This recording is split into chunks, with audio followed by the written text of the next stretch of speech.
Assalamualaikum warahmatullahi wabarakatuh. Selamat datang kepada teman-teman mahasiswa di perkuliahan Metode Penelitian Kualitatif. Kita sudah masuk di pertemuan ke-11. Pada pertemuan ini kita akan berdiskusi membahas tentang kredibilitas dan dependabilitas penelitian kualitatif. Jadi ini adalah cara atau bagaimana kita menguji keabsahan data dalam penelitian kualitatif.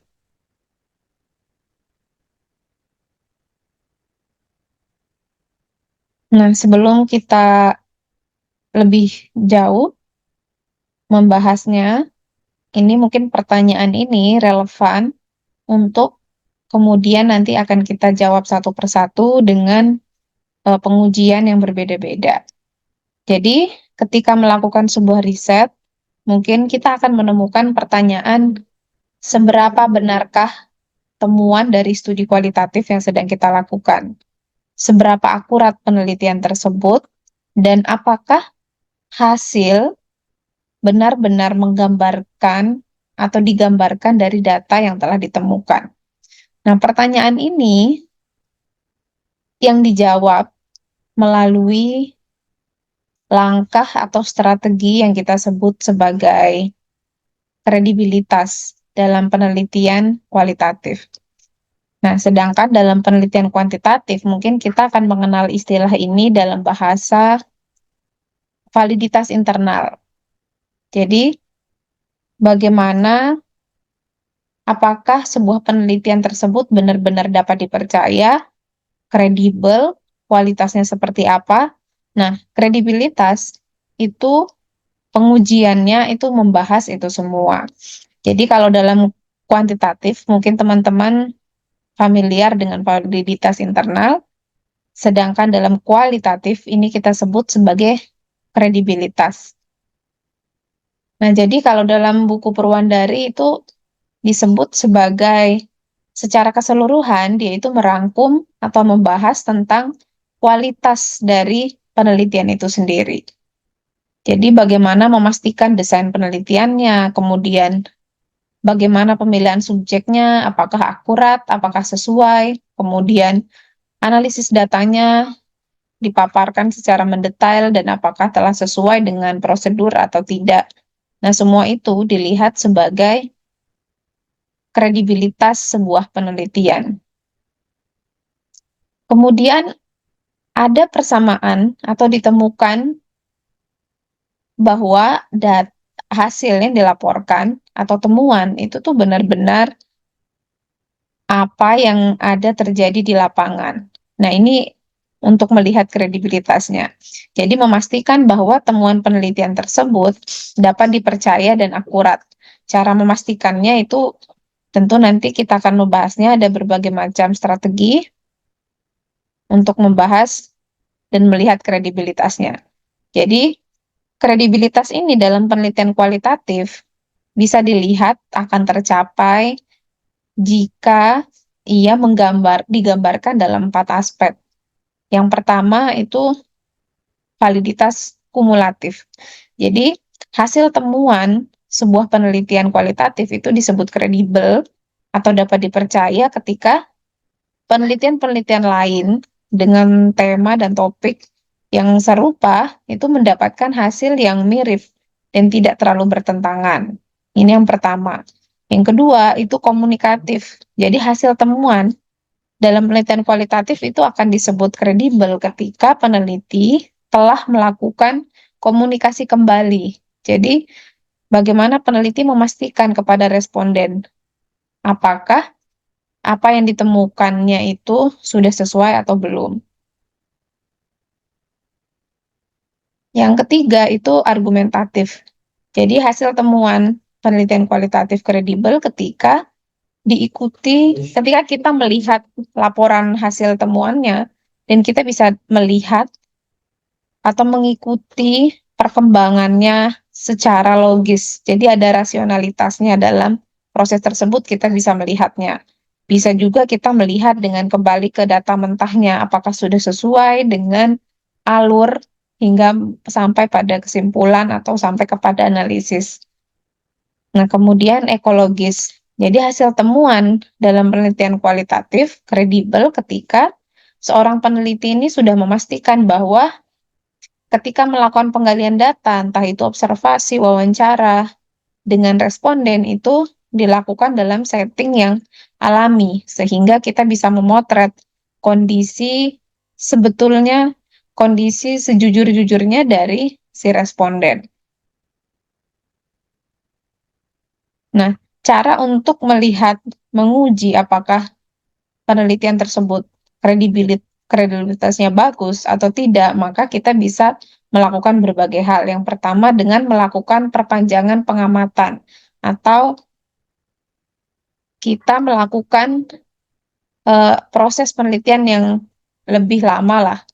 Entah itu kita kembali ke lapangan untuk melakukan pengambilan data kembali, entah itu sumber data lama ataupun baru, untuk mengkonfirmasi apakah data yang sudah kita peroleh, yang sudah kita analisis, dan kita sampai pada kesimpulan sementara tadi, benar tidak ketika kita mengembalikannya ke lapangan, seperti itu. Kemudian, melakukan triangulasi. Jadi triangulasi ini kita melakukan pengecekan. Pengecekannya ini bisa dengan berbagai macam metode ya. Di sini triangulasi dalam buku Purwandari itu disebut ada 4. Yang pertama ada triangulasi berdasarkan sumber data. Kemudian teori, teknik pengumpulan data, dan waktu pengumpulan data. Jadi sumber datanya ini bisa berasal dari responden, kemudian orang-orang di sekitar responden. Nah, semua ini dicek bagaimana, apakah ada pertentangan, apakah butuh konfrontasi atau konfirmasi kembali seperti apa. Nah, data-data tersebutlah yang dicocokkan antar satu sama lain. Kemudian triangulasi teori yaitu dengan melihat beberapa teori yang membahas atau mengkaji mengenai fenomena yang kita teliti. Kemudian teknik pengumpulan data bisa dengan menggabungkan, melakukan berbagai macam teknik pengumpulan data seperti observasi, wawancara, dokumentasi. Nah, ketiga hal ini relevan atau sudah sesuai, sejalan, tidak, atau justru mereka saling bertentangan. Kemudian waktu pengumpulan data, misalkan pengumpulan data dilakukan pada minggu ini, kemudian di pagi hari, kemudian besok di sore hari, atau di malam hari, atau di berbagai waktu yang berbeda, dan apakah ketika kita melihat atau mengujinya data tersebut sama, atau justru dipengaruhi oleh berbagai faktor eksternal yang ada di luar responden. Nah, yang ketiga adalah melakukan member checking, yaitu mengonfirmasi temuan yang sudah kita buat dalam entah itu transkrip wawancara atau kita buat dalam kesimpulan sederhana untuk disampaikan ke responden.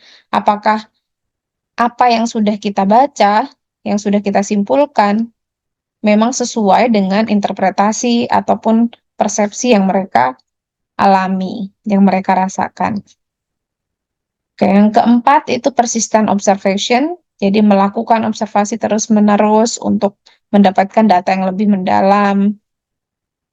Kemudian analisis kasus negatif, yaitu menganalisis kasus yang tidak yang berada dalam satu kelompok tema, tetapi mereka memiliki temuan yang berbeda gitu. Nah, bila tidak ada lagi data yang bertentangan, maka penelitian tersebut artinya sudah dapat dilanjutkan. Tetapi ketika misalkan dalam transkrip wawancara itu ditemukan pertentangan-pertentangan, nah kita tinggal melihat persentase pertentangannya ini berapa persen. Misalkan kita meneliti tentang eh, misalkan kita meneliti lah tentang seorang pengguna obat-obatan. Nah, dalam transkrip tersebut berapa persentase temannya atau orang-orang di sekitar responden yang mengatakan bahwa responden bersikap A, B, C, dan berapa persentasenya. Nah, hal itu tuh bisa kita gunakan untuk bisa berdiskusi dengan responden, atau jika memang presentasinya kecil maka bisa kita lanjutkan, seperti itu.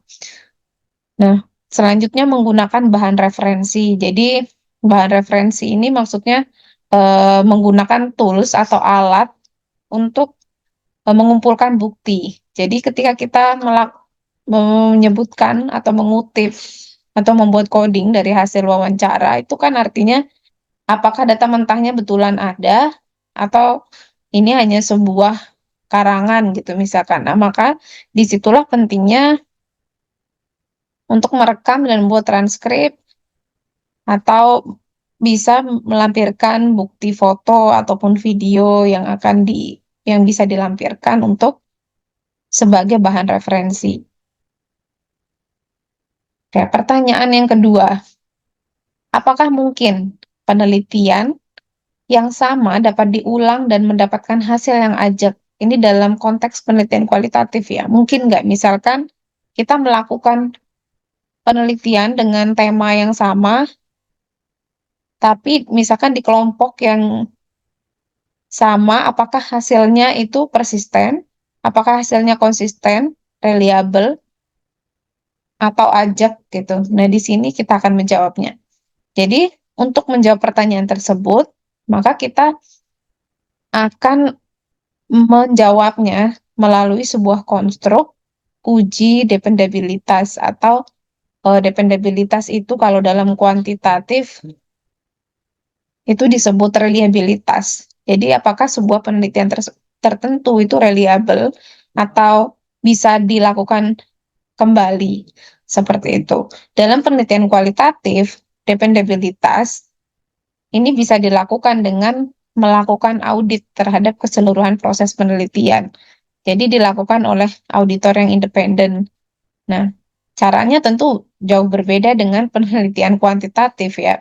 Jadi di sini bisa dengan pembimbing skripsi misalkan, itu hanya akan melihat bagaimana desain penelitian yang telah kita buat sedemikian rupa, mereka akan melihatnya, mengauditnya, apa yang telah kita lakukan dari awal, mulai dari menentukan masalah, ketika masuk ke lapangan, kemudian hingga keabsahan data, dan sampai pada kesimpulan.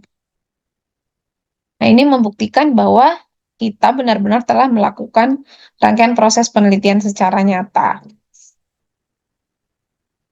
Ya, dalam saran TAKOS 93 itu, dependability itu ada beberapa hal penting yang harus digarisbawahi, harus diingat. Yang pertama, dalam melihat dependability itu adalah aspek koherensi. Jadi, metode yang kita pilih ketika melakukan penelitian kualitatif, apakah sudah menjawab, sudah mencapai tujuan sebuah penelitian, kemudian yang penting juga adalah keterbukaan. Jadi apakah seorang peneliti itu hanya melakukan atau stuck pada satu metode, atau ia justru terbuka dengan metode-metode lain untuk mencapai tujuan dalam penelitian. Nah, yang ketiga itu diskursus. Jadi sejauh mana peneliti juga membuka diri untuk berdiskusi dan mengkomunikasikan hasil temuan, analisis dengan pihak lain yang memang memiliki kemampuan di bidang tersebut. Nah, pertanyaan yang ketiga, sejauh mana sebenarnya hasil penelitian kualitatif itu dapat diterapkan pada setting yang berbeda. Jadi, misalkan penelitian ini dilakukan dalam komunitas A, apakah mungkin dia diterapkan atau bisa dibaca untuk menganalisis pada kelompok B. Jadi kalau dalam penelitian kuantitatif, itu kan karena memang berdasarkan pada jumlah subjek gitu, akhirnya kita bisa mengenal konsep generalisasi. Jadi apakah hal itu bisa dilakukan dalam penelitian kualitatif? Nah, menurut Cronbach, sebenarnya fenomena sosial ketika dilakukan penelitian secara mendalam itu kan sifatnya kompleks. Sebuah penelitian kualitatif itu kan kompleks dan melibatkan banyak orang dan banyak latar yang berbeda. kemudian kasusnya juga variatif. Setiap manusia memiliki cerita dan persepsi dan interpretasi yang berbeda, kemudian terikat pada konteks itu tadi karena perbedaan tersebut. Jadi sebenarnya sulit untuk membayangkan generalisasi yang bersifat empiris. Nah, maka kalau Cronbach itu menggantinya sebagai ekstrapolasi. Tapi Lincoln dan Guba itu menyebutnya sebagai transferability. Nah, inilah yang akan kita bahas mengenai transferabilitas. Jadi, kalau dalam penelitian kuantitatif, itu kan disebut sebagai validitas eksternal.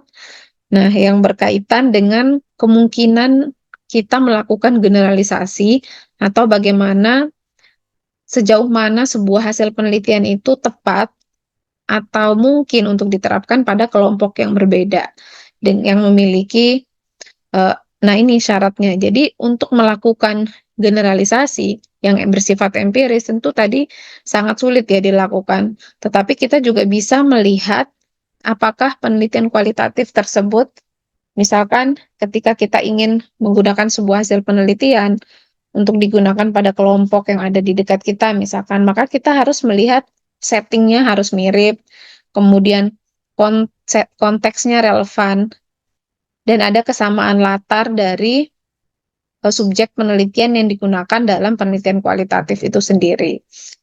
Nah, nilai transferabilitas ini bergantung kepada pembaca atau orang yang melihat laporan penelitian kualitatif kita. Jadi sejauh mana hasil penelitian tersebut sebenarnya sesuai dengan konteks sosial yang ia miliki. Nah, makanya penting untuk membuat laporan yang rinci, jelas, sistematis, dan mudah dipahami oleh berbagai kalangan.